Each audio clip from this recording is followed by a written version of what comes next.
그 여자를 차지하는 것이 옳지 않다라는 제목으로 말씀 함께 살펴보겠습니다. 자, 오늘 본문에는 관련 인물들이 제법 등장합니다. 그래서 이 인물들이 어떤 관계 속에 얽혀져 있는지 이것을 좀 먼저 이해를 해야지 오늘 본문의 스토리를 좀 더 정확히 이해하실 수 있을 것 같아서 제가 가계도를 한번 준비해 왔습니다. 네, 글씨가 조금 작아서 안 보일 수 있는데 혹 더 자세히 알고 싶으시면 유튜브를 통해서 보시면 정확히 글씨를 보실 수 있습니다. 자, 일단 예수님이 이 땅에 오셨을 때 유대, 사마리아, 이두메, 갈릴리, 베레아 전체 팔레스타인을 지배했던 왕은 헤롯 대왕입니다. 여기에서의 대왕이라고 붙이는 이유는 그 뒤에 나오는 헤롯들이 있기 때문에 구별하기 위해서 헤롯 대왕이라 이렇게 칭하겠습니다. 자, 이 헤롯 대왕이 죽은 이후에 이스라엘은 그의 세 아들 아켈라오, 안티파스, 빌립으로 3등분되어서 통치됩니다. 그 밑에 보시면 노란색으로 표시된 그 세 사람에 의해서 나뉘어집니다. 영토 표시를 보여주시면요. 다음 슬라이드. 네, 여기 빨간색으로 표시한 부분이 아켈라오라는 사람이 다스렸는데 유다와 사마리아 지역을 다스렸고요. 그 다음 안티파스라는 사람이 초록색 부분 갈릴리 지방과 요단강 우편의 베레아 지역을 다스렸습니다. 오늘 우리가 보는 헤롯이 바로 이 지역을 다스린 헤롯 안티파스입니다. 그리고 마지막으로 빌립은 위에 보라색으로 표시되어 있는 갈릴리 북동쪽을 다스린 분봉왕이었습니다. 헤롯 대왕은 그냥 왕이라고 불림을 받았는데 이 세 명의 아들들은 한 지역만을 다스리는 분봉왕이라 이렇게 불렸습니다. 이 분봉왕이 생긴 이유는 구역을 나눠서 유다의 힘을 분산시키기 위한 로마의 정치적인 전략이었습니다. 자, 이 부분에 대해서 제가 조금 더 이제 이번 기회에 분봉왕에 대해서 설명을 해드리자면 이와 관련된 구절 마태복음 2장 22절과 23절 말씀 우리 함께 읽겠습니다. 시작. 그러나 아켈라오가 그의 아버지 헤롯을 여 유대의 임금됨을 듣고 거기로 가기를 무서워하더니 꿈에 지시하심을 받아 갈릴리 지방으로 떠나가 나사렛이란 동네에 가서 사니 이는 선지자로 하신 말씀에 나사렛 사람이라 칭하리라 하심을 이루려 함이라라. 아멘. 자, 먼저 헤롯의 세 아들 중에서 제가 첫 번째로 언급했던 사람이 아켈라오라는 사람이었습니다. 아까 유대 지역과 사마리아 지역을 다스렸던 그 빨간색으로 지도 다시 좀 보여주세요. 네, 저기 빨간색 유대와 사마리아를 다스린 게 아켈라오인데 이 사람은 되게 억압적으로 유대인들을 다스렸다고 합니다. 그래서 예수님의 육신의 부모였던 요셉과 마리아는 이 아켈라오를 피해서 갈릴리 지방으로 떠납니다. 저기 녹색 지방이죠. 위에 있는 녹색 지방. 그리고 그 밑에 보시면 가장 작게 표시된 지역이 나사렛입니다. 그러니까 예수님의 부모들은 이 아켈라오의 억압된 통치에서 벗어나서 다른 분봉왕이었던 헤롯 안티파스가 지배하고 있던 그곳으로 이동해서 살고자 갈릴리 나사렛으로 가신 겁니다. 물론 이 속에서는 하나님께서 선지자를 통해서 나사렛에서 예수 그리스도를 자라게 하시려는 의도가 있으셨지만 이러한 국제 정세가 있었다는 것을 이해하면 좋습니다. 그리고 그렇게 억압해서 다스렸던 아켈라오는 결국 유대 사람들의 반란으로 인해서 로마가 이 아켈라오는 쫓겨나고요. 로마는 아켈라오를 추방시킵니다. 그리고 이 지역을 로마가 직접 통치자를 파견하여 다스리는데 그 제도가 그 관직이 바로 총독입니다. 우리가 잘 알고 있는 본디오 빌라도는 로마가 보낸 5번째 총독이었습니다. 그리고 누가복음 23장 12절을 보시면요. 헤롯과 빌라도가 전에는 원수였으나 당일에 서로 친구가 되니라 이렇게 기록하고 있습니다. 그러니까 예수님을 재판했던 십자가에 재판했던 두 인물이 헤롯인데 여기서 헤롯이 오늘 본문에 등장하는 그 헤롯 안티파스가 맞습니다. 그 헤롯과 본디오 빌라도 총독이었습니다. 이 헤롯 안티파스는 헤롯 대왕의 뒤를 이은 그나마 정통성 있는 왕이었고 빌라도는 로마에서 파견한 총독이었는데 로마는 팔레스타인 전체 지역을 다스리고 싶어 했습니다. 그래서 이 둘 사이는 원수였는데 예수님을 죽이는 일에는 이제 서로 협조하는 이러한 모습이 기록되어 돼 있는 것도 볼 수 있죠.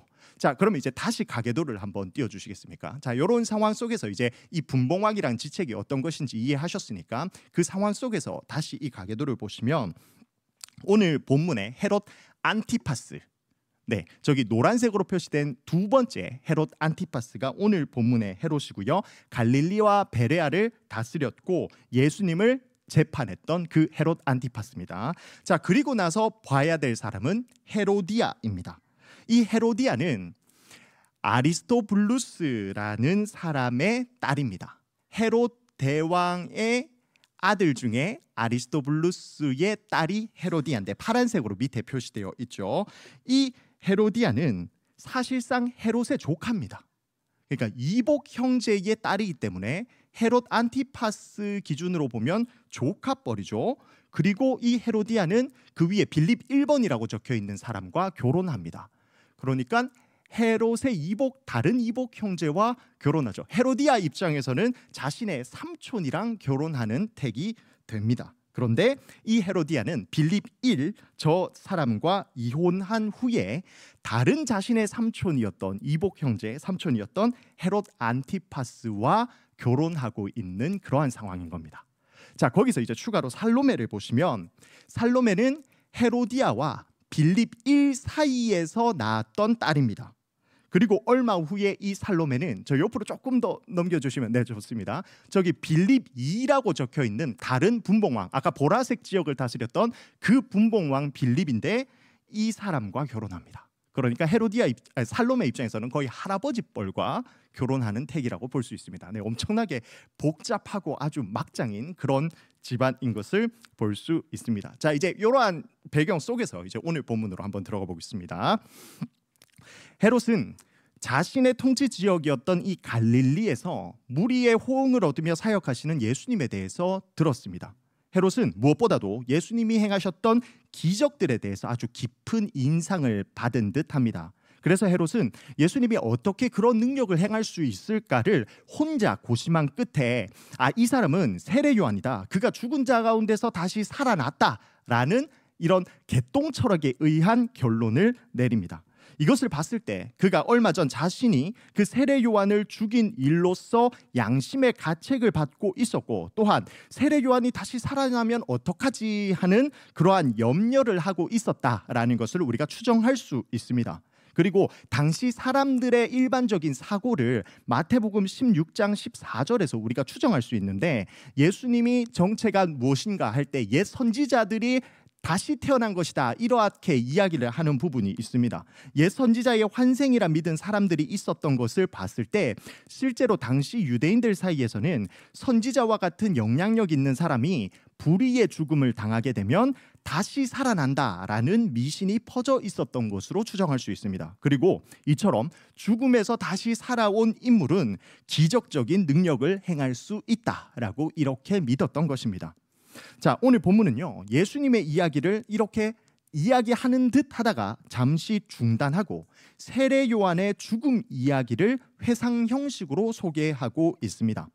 헤롯 안티파스는 요한을 체포하여서 묻고 감옥에 가두었습니다. 마태복음은 왜 헤롯이 요한을 가두었는지 그 이유를 정확하게 설명해 주고 있는데 요한이 헤롯에게 당신이 그 여자를 차지한 것이 옳지 않다라고 말하였기 때문이라는 것입니다. 풀어서 설명하면 헤롯 안티파스가 형제 빌립의 아내 헤로디아를 아내로 취하는 것이 적법하지 않다라고 이야기한 것이죠.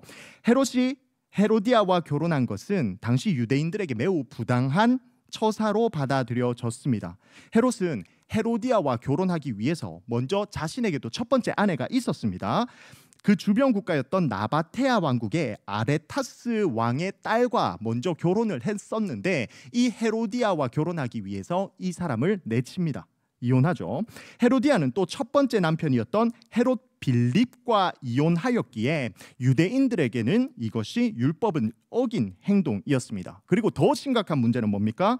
헤로디아가 헤롯 안티파스의 이복 형제의 아내였던 거죠. 그러니까 형제의 아내를 취한 것이 율법을 명백히 어기는 행위였습니다. 요한은 이러한 사실을 대놓고 지적하였고 이것이 헤롯에게는 큰 정치적인 부담이 됩니다. 왜냐하면 이스라엘 백성, 율법을 거의 헌법보다 더 높은 개념으로 믿고 있는 그 사람들을 다스리기 위해서는 율법의 정신을 벗어나면 안 되는데, 지금 그 사람들에게 법에 의해서 정죄받고 있기 때문에 이것이 정치적으로 엄청나게 큰 위협이 될 수 있었죠. 그래서 헤롯은 정치적 입지를 흔들고 있는 이 요한을 내버려 둘 수 없었고 체포하여 옥에 가두게 됩니다. 당연히 헤롯도 요한을 그냥 죽이고 싶었습니다. 그러나 무리들이 요한을 선지자로 여겼기 때문에 그들을 두려워하여 죽이지는 못하는 그러한 상황 가운데 있었습니다. 이런 부분에서 요한은 예수님과의 유사성이 있다는 것을 우리는 발견할 수 있습니다.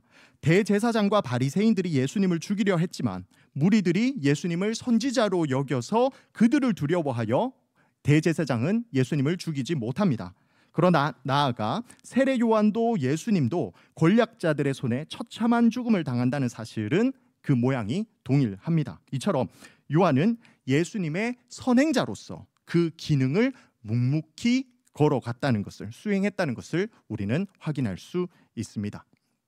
자, 그렇게 옥에 갇힌 상태에서 이제 헤롯의 생일이 되었을 때 헤로디아의 딸 살로메가 춤을 추었고 이것이 헤롯을 아주 기쁘게 했습니다. 그래서 헤롯은 살로메에게 그녀가 요청하면 무엇이든지 해주겠다 이렇게 맹세하며 약속을 해줍니다. 마가복음에서는 이제 동일한 기사가 기록되어 있는데 헤롯이 내 나라의 반이라도 주겠다 하는 이러한 약속까지 했다고 기록하고 있습니다. 헤롯의 이러한 약속은 그가 얼마나 지금 이 흥에 취해 있었는지를 잘 보여주고 있는데, 마가복음에 따르면 헤롯의 제안을 받은 살로메는 곧바로 자신의 어머니였던 헤로디아에게로 가서 무엇을 요구할지 물었고, 헤로디아는 세례 요한의 머리를 요청하라고 이야기합니다. 요한의 죽음을 원했던 이 헤로디아는 이번 기회를 놓치지 않았던 겁니다. 그녀는 자신의 결혼을 비난하고 있는 이 요한의 목숨 정도는 얼마든지 없앨 수 있는 그런 성품의 여인이었던 것입니다. 어머니의 지시를 받은 살로메는 그 말에 설득되어서 쟁반 위에다 세례 요한의 머리를 달라 이렇게 요구를 하게 됩니다. 살로메의 요청에 이제 왕은 상심합니다. 분명히 헤롯도 요한을 죽이기 원했기 때문에 좀 상심한다라는 표현이 이상하게 여겨질 수 있지만 아마도 정치적인 관점에서 재판도 없이 그의 죄를 묻지 않고 요한을 그냥 죽이게 되면 유대인들의 감정을 거스를 수 있었기 때문에 아마 그 마음속에 복잡한 감정을 느꼈을 것으로 예상이 됩니다. 그러나 지금 현재 모여있는 손님들과 그가 했던 맹세를 생각했을 때 헤롯은 살로메의 요청을 거절할 수가 없었고 결국 그것을 들어주라 이렇게 명령합니다. 결국 헤롯은 사람을 보내어서 감옥에 있던 세례 요한의 목을 베었습니다. 살로메의 요청대로 요한의 머리는 쟁반에 들려서 살로메에게 주어졌습니다. 헤롯의 생일 잔치는 이처럼 아주 끔찍한 장면으로 마무리되는 것을 볼 수 있죠. 자, 그리고 나서 이어지는 조금 고문서를 살펴보면요, 헤롯의 이러한 처사가 유대인들에게 큰 반감을 불러일으켰던 것으로 추정이 됩니다. 실제로 이제 첫 번째 아내였던 헤롯의 첫 번째 아내였던 내처졌던 그 이혼당했던 그 아내의 아버지 왕이 아레타스 왕이 자신의 딸을 버린 헤롯 안티파스에게 보복하기 위해서 전쟁을 벌이는데 헤롯의 군대가 그 전쟁에서 패배합니다. 그랬더니 사람들은 이 패배가 요한의 처형에 대한 하나님의 심판 때문이다 이렇게 판단하고 그렇게 사람들이 생각했었다고 합니다. 자, 그러면 이제 우리는 세례 요한이라는 사람이 어떤 사람인지 다시 한번 좀 곱씹으면서 오늘 본문의 의미를 함께 살펴봤으면 좋겠습니다. 마태복음에서 세례 요한은 처음부터 끝까지 예수님의 길을 앞서가는 선행자 역할을 아주 충실하게 행했습니다. 세례 요한의 사역의 시작과 예수님의 사역의 시작이 완벽하게 일치합니다. 회개하라, 천국이 가까이 왔느니라 이렇게 이야기하면서 하나님 나라에 대한 선포를 했었고요. 그리고 그들이 했던 메인 사역, 그 세례를 베푸는 사역도 동일하다라는 것을 알 수 있습니다. 그리고 의로운 메시지를 선포하다가 체포되고 고난당하다가 부당하게 처참한 죽음을 당하는 것까지 이 세례 요한은 예수님의 모습과 너무나 닮은 모습으로 사역했다는 것을 우리는 잘 알고 있죠. 세례 요한은 유대인들에게 엄청난 영향력이 있었지만 그것을 부귀영화의 도구로 사용하지도 않았습니다. 요한의 행색이 어떠한지 잘 성경은 기록하고 있죠. 요한은 첫 번째로 낙타털 옷을 입었습니다. 이것은 검소하고 금욕적인 모습을 상징한 옷차림입니다. 낙타털 옷은요, 낙타 가죽옷이 아닙니다. 단지 낙타털로 거칠게 짠 옷이라고 합니다. 그러니까 절대 부유하거나 좋은 재질이 아니라는 거죠. 그리고 허리에 가죽띠를 띠고 있는데 가죽띠는 풍성한 겉옷을 허리에 단단히 묶기 위한 것입니다. 그러니까 가난한 사람의 옷차림에서 자신의 몸에 맞지 않는 옷을 입었을 때 이렇게 그 옷을 자신의 몸에 맞게 고정시키기 위한 도구가 바로 이 가죽띠였던 것이죠. 그리고 그가 먹었던 음식은 메뚜기와 석청이었습니다. 광야에서 생활했던 금욕적인 선지자라는 것을 드러내는 아주 대표적인 음식이었죠. 광야에서 먹을 수 있는 가장 하찮고 보잘것없는 먹거리가 바로 이 메뚜기였기 때문입니다. 바리새인과 서기관과는 아주 대조적인 모습입니다. 그리고 세상과 타협하지 않고 권력에 굴복하지 않고 하나님의 말씀을 있는 그대로 선포했던 사람이었죠. 세상의 권력자들이 가지고 있던 권세가 진짜 권세가 아니라 모든 권세는 하나님께 있음을 알았기 때문에 할 수 있었던 행동이었습니다. 그리고 마지막에는 끝까지 타협하지 않고 순교하는 것까지 아주 완벽한 모습으로 그렇게 자신의 사역을 마무리하게 됩니다. 저에게 있어서 20대 때 성경 인물 중에 누가 가장 좋은가, 누가 롤모델인가 라고 물어보면 저는 고민하지 않고 이 세례 요한을 픽했습니다. 세례 요한이 너무나 존경스러웠습니다. 혹시 동의하십니까? 생각보다 제가 예상했던 것보다 좀 아멘의 소리가 적은 것 같은데, 자, 일단 마음속으로 다 아멘 하셨다고, 이 부분까지는 아멘 하셨다고 제가 믿겠습니다. 자, 그러면 혹시 그 마음속으로 아멘 하신 분들께 제가 질문 드리겠습니다. 세례 요한처럼 되고 싶으신 분 계십니까? 네, 벌써 전멸하면 안 되는데, 네, 세례 요한의 삶을 살 수 있게 해주겠다, 그의 성품과 그의 믿음까지 동일하게 부어주겠다라고 했을 때, 제가 그렇게 살고 싶습니다라고 할 수 있는 분이 있으실까요? 아마 망설이기는 하겠지만 그래도 진짜 순전하게 믿음을 가지고 하나님 바로 보기를 원한다면 여기에서는 아멘 하실 수 있을 것 같습니다. 그런데 조금 더 나아가서 만약에 내 자녀가 세례 요한처럼 되겠다고 한다면 우리 권사님들 어떻게 하시겠습니까? 너무 감사하다. 하나님께 쓰임 받을 수 있다니. 그치, 그게 제일 귀한 자리지.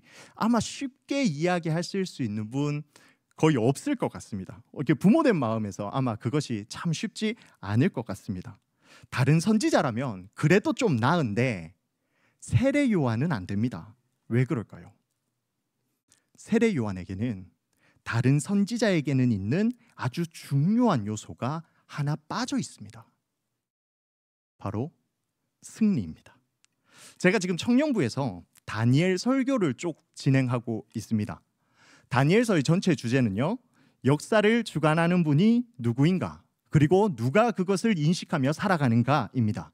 느부갓네살 왕, 벨사살 왕, 다리오 왕이 이 세상의 패권을 가지고 자기 마음대로 행하는 것처럼 보여도 그들에게 권세를 주신 분은 하나님이며, 때문에 하나님이 그들로부터 권세를 취하면 그들은 왕의 자리에 있다가 금방 쓰러져 버리는 아주 하찮은 존재라는 것을 이 다니엘서는 아주 명확하게 기록하고 있습니다. 그리고 이 사실을 명확히 알고 있는 다니엘과 세 친구는 하나님의 뜻대로 살아가니까 하나님이 지켜 보호하여 주시는 것이 잘 기록되어 있죠.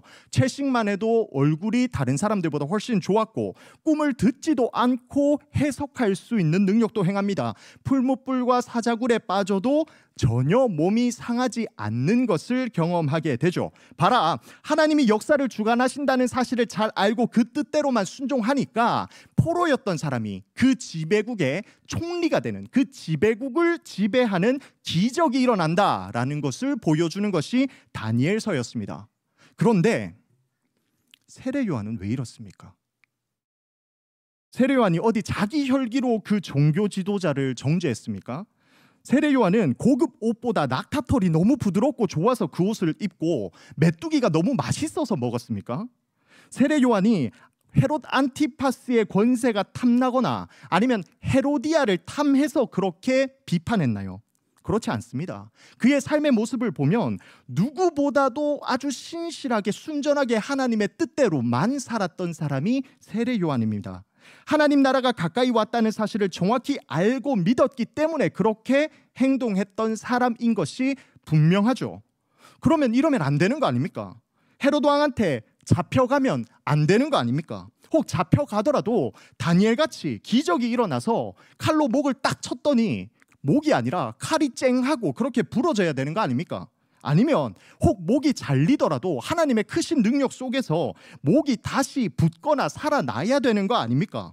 세례 요한은 누구보다도 순전했고 검소했고 타협하지 않았고 하나님의 하나님됨을 인정했는데 왜 그의 삶은 이토록 기구했냐는 말입니다. 심지어 죽기 전에 세례 요한이 무슨 말을 했는지 기록조차 되어 있지 않습니다. 오히려 오늘 본문을 읽어보시면 알겠지만 세례 요한을 중심으로 기록하고 있지 않습니다. 지금 예수님의 사역을 준비했던 너무나 훌륭하고 놀라운 인물인데 헤롯 왕의 스토리 속에서 그는 엑스트라일 뿐이고 그냥 거기서 죽임당하고 끝이었습니다. 그가 주인공이 아니라는 거죠. 우리의 인생이야. 조금 죄 지었으니까 우리에게 나쁜 일을 일어나더라도 그럴 수 있죠. 우리는 죄인이니까 그렇지 않겠습니까? 그런데 세례 요한한테는 하나님이 그러시면 안 되는 거 아니냐는 겁니다. 세례 요한은 헤롯으로부터 세상 권력으로부터 승리했어야 하지 않겠습니까? 이러한 답답한 질문이 우리 마음속에서 생깁니다. 그러나 세례 요한은 패배하지 않았습니다. 과연 세례 요한이 참수당하는 그 현장에서 내가 헤롯한테 졌네, 내가 세상 권력 가운데서 패배했구나, 이렇게 생각을 했을까요? 분명히 그렇지 않을 겁니다. 그저 자신에게 맡겨진 사역에 충성했고 하나님, 저는 여기까지인 것 같습니다. 제가 해야 할 것 다 했습니다. 저는 다 이룬 것 같습니다. 아마 이렇게 생각했을 겁니다. 어떻게 그럴 수가 있습니까? 이 땅에 완성될 하나님 나라를 분명히 알고 그것을 명확하게 믿었기 때문입니다. 사람들은 세례 요한이 참수당하는 것으로 그의 삶이 끝이라고 그렇게 생각합니다. 그러나 그렇지 않죠. 세례 요한이 기다리고 있던 진짜가 오히려 그가 참수당한 이후에 일어났다는 겁니다. 사실 성경에는 다양한 고난을 받은 믿음의 선배들이 많이 있었습니다. 그리고 히브리서 11장 믿음장에서 그 내용들을 아주 잘 정리해주고 있는데 우리가 아는 인물들 쭉 기록한 후에 이제 이 말씀이 33절부터 38절까지 기록되어 있습니다. 이 부분 조금 길지만 제가 읽겠습니다. 그들은 믿음으로 나라들을 이기기도 하며 의를 행하기도 하며 약속을 받기도 하며 사자들의 입을 막기도 하며 불의 세력을 멸하기도 하며 칼날을 피하기도 하며 연약한 가운데에서 강하게 되기도 하며 전쟁에 용감하게 되어 이방 사람들의 진을 물리치기도 하며 여자들은 자기의 죽은 자들을 부활로 받아들이기도 하며 또 어떤 이들은 더 좋은 부활을 얻고자 하여 심한 고문을 받되 구차히 풀려나기를 원하지 아니하였으며 또 어떤 이들은 조롱과 채찍질 뿐 아니라 결박과 옥에 갇히는 시련도 받았으며 돌로 치는 것과 톱으로 켜는 것과 시험과 칼로 죽임을 당하고 양과 염소의 가죽을 입고 유리하여 궁핍과 환난과 학대를 받았으니 이런 사람은 세상이 감당하지 못하느니라. 그들이 광야와 산과 동굴과 토굴에 유리하였느니라. 아멘. 자, 이 말씀을 보시면요, 33절과 4절에는 여기서의 믿음의 선배들이 나라들을 이기고요, 사자의 입도 막고 불의 세력도 막고 칼날을 피하고 적을 물리칩니다. 그런데 35절부터 분위기가 이상합니다. 심한 고문을 받고 구차히 풀려나기를 원하지 않고, 그 말은 묶였다는 말이죠. 결박됐다는 말입니다. 조롱당하고 채찍질당하고 결박당하고 돌로 치이고 톱으로 켜고 칼로 죽임당하고 궁핍과 환난과 확대를 받습니다. 34절까지는 승리하는 것처럼 보이는데 35절부터는 패배하는 것으로 이어진다는 말입니다. 그런데 놀랍게도 오늘 이 믿음장에서는요, 이 말씀이, 이 모든 사건이 마치 하나의 성격처럼 그냥 쭉 열거가 되어 있습니다. 하나의 사건처럼 쭉 연결이 되어 있습니다. 왜 그렇습니까? 명백히 다른 결과인 것 같은데 마치 하나의 결과인 것처럼 기록되어 있는 이유가 뭘까요? 이게 끝이 아니기 때문입니다. 이러한 일이 일어난 이후에 진짜 큰 사건이 남아있죠. 그게 뭡니까? 35절의 부활입니다. 지금 일어나고 있는 이 모든 일들은 하나님 나라가 완성되어지는 과정 속에 있다는 거죠. 그 과정 속에서는 좋은 일도 있을 수 있고 나쁜 일도 일어날 수 있습니다. 그러나 하나님 나라가 완성되는 그때는 결국 완벽한 승리와 완전한 영광, 우리가 고대하던 그 부활로서 하나님 나라가 완성되어지며 그 나라의 백성으로 우리가 예수 그리스도와 함께 다스리게 되는 놀라운 일이 일어날 것이라는 말이죠. 때문에 괜찮다는 겁니다. 좋은 일 있을 수 있고 나쁜 일 있을 수 있다. 왜? 결과가 완벽하기 때문에. 조금 예를 들어 볼까요? 집 건축이 6개월 동안 완성하기로 제가 어떠한 건축 업체와 계약을 맺었다고 칩시다. 근데 제가 3개월쯤 되어가지고 마음이 좀 급해서 그곳 공사 현장을 찾아갑니다. 그런데 저는 분명히 하얗고 예쁜 집, 아주 깔끔한 집을 주문했는데 어째서 지금 상태를 보니까 콘크리트로 투박하고 철근 골조도 보이고 밑에는 시멘트 가루가 막 날리고 있습니다. 그런 상황 가운데서 제가 그 업체 사장님께 아니 내가 주문한 것과 왜 다릅니까? 나는 분명히 깔끔한 집을 요구했는데 왜 지금 이렇게 더럽고 투박하고 못생겼습니까? 라고 불평을 할 수 있을까요? 불평하면 아주 이상한 사람이죠. 왜 그렇습니까? 지금 이 집이 완성되어 있는 것이 아니기 때문입니다. 완성되어지고 있는 과정 속에서는 당연히 이러한 투박한 모습을 있을 수밖에 없다는 거죠. 그 상황에서 불평하는 것은 오히려 집이 완성되는 것을 원하지 않는 형태일 수도 있죠. 혹은 완성되는 모습을 기대하지 않고 조급하여서 지금 그냥 이대로 살고 싶다라는 것과 크게 다르지 않다는 겁니다.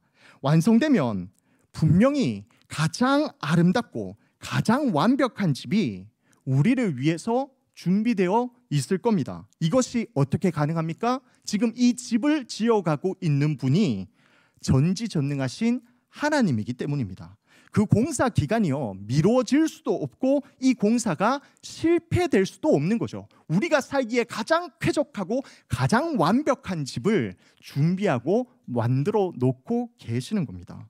이것을 믿으면요, 이 사실을 믿으면요, 현재의 삶에 낙담하지 않을 수 있습니다. 현실적으로 우리의 삶은 실제 다니엘보다 세례 요한의 모습을 더 많이 닮아 있지 않습니까? 기적적으로 세상의 권력에 승리하는 일이 그렇게 쉽게 잘 일어나지 않습니다.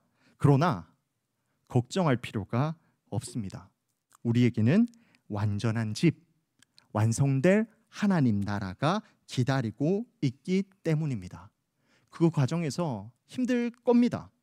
힘들지 않은 게 오히려 이상할 수 있습니다. 당연히 힘들 겁니다. 그러나 겁먹지 말고 타협하지 말고 담대히 하나님의 뜻대로 살아가시길 소망합니다. 그때에 우리에게 예비된 이 하나님의 나라를 우리도 세례 요한이 그렇게 하나님 나라를 바라보며 그 나라를 누릴 수 있었던 것처럼 우리도 동일하게 그 나라를 소유할 수 있게 될 것입니다. 현재의 고통스러운 삶을 넘어 하나님의 나라를 바라보며 그 나라를 위해 살아가는 우리 대구 동성의 모든 성도님들 되시길 간절히 소망합니다. 아멘. 기도하겠습니다. 하나님 아버지,